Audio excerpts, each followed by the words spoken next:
For 45 years, Elizabeth I ruled as a living icon, a queen draped in jewels, painted in white, her every gesture a symbol of strength.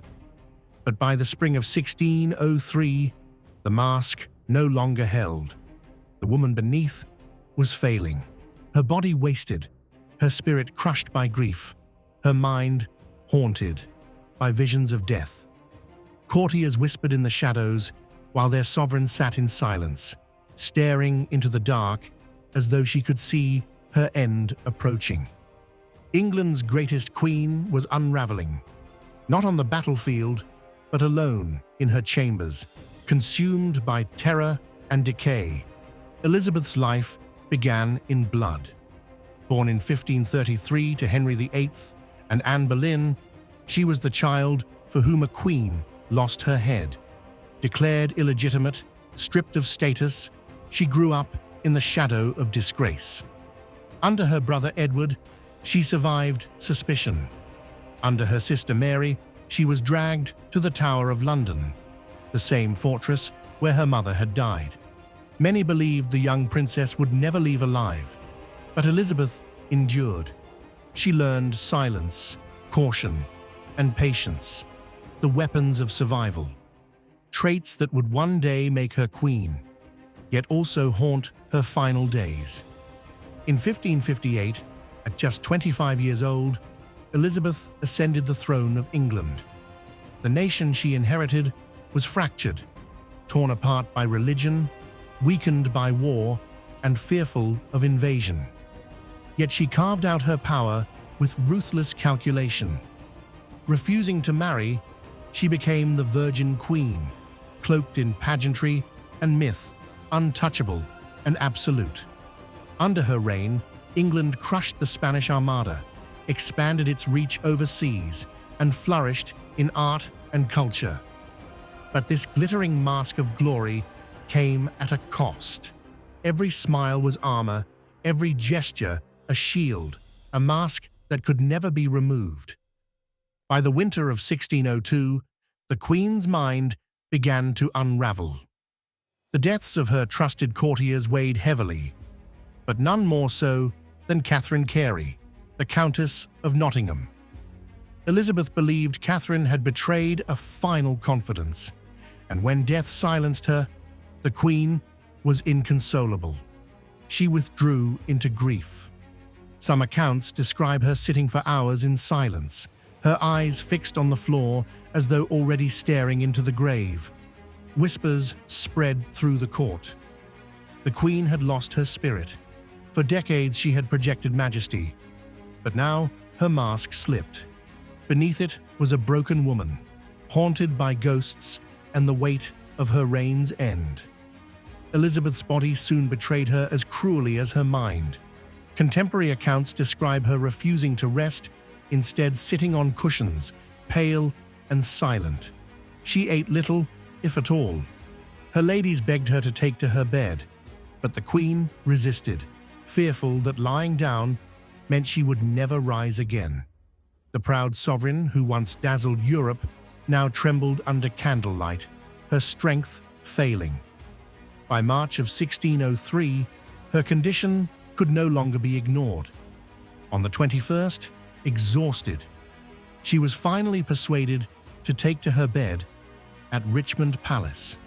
For the first time in her reign, Elizabeth looked less like a monarch and more like what she had always been beneath the crown, a mortal woman nearing her end. We're on a journey to reach 1,000 subscribers. Can you help us get there? Like this video, subscribe, and let's uncover more of history's darkest hours together. Now, back to the Queen's final night. Once Elizabeth surrendered to her bed, the end came swiftly. The proud monarch, who once ruled with fire and steel, now lay wasted and frail, her crown all but meaningless in the dim chambers of Richmond Palace. Fever gripped her, her body weakening by the hour. She refused doctors, priests, and the comforting words of her ladies. For decades, she had resisted the demands of others, and in her final hours, she resisted death itself. But the struggle was one she could not win. By March 23rd, those closest to her saw how far she had fallen. The woman who once dazzled Europe in shimmering gowns was reduced to a hollow figure beneath heavy blankets.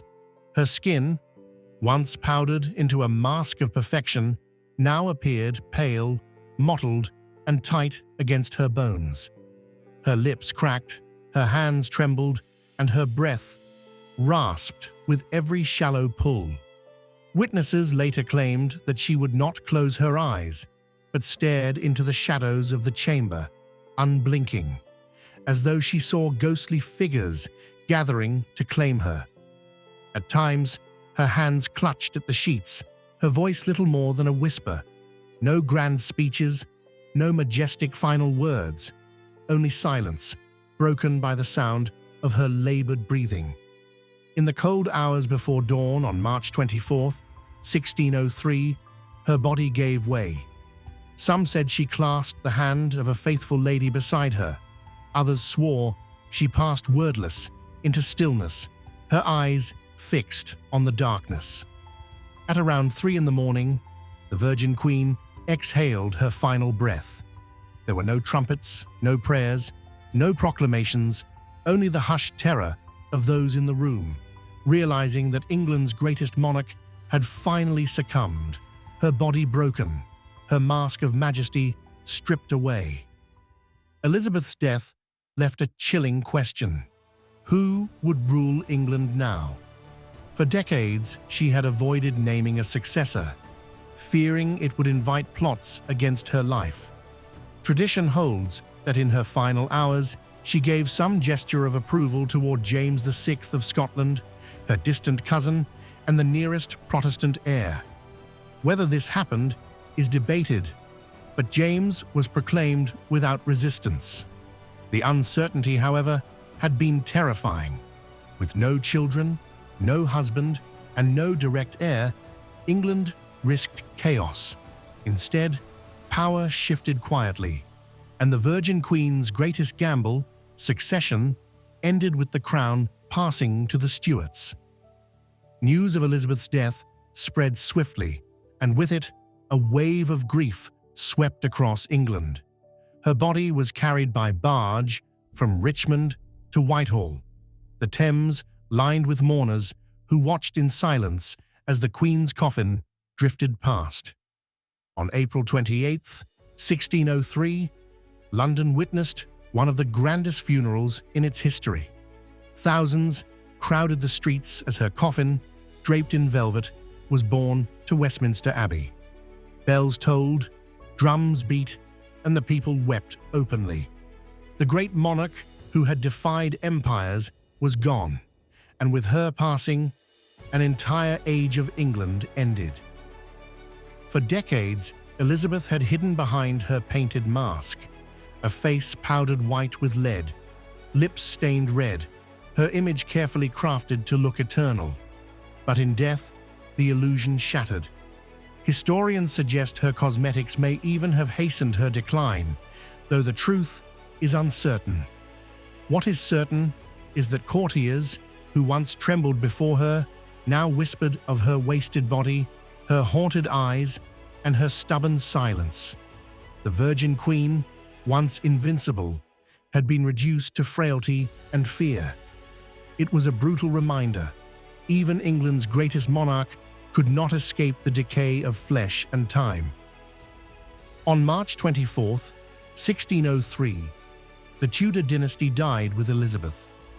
The crown passed to James I, and with him began the Stuart Age.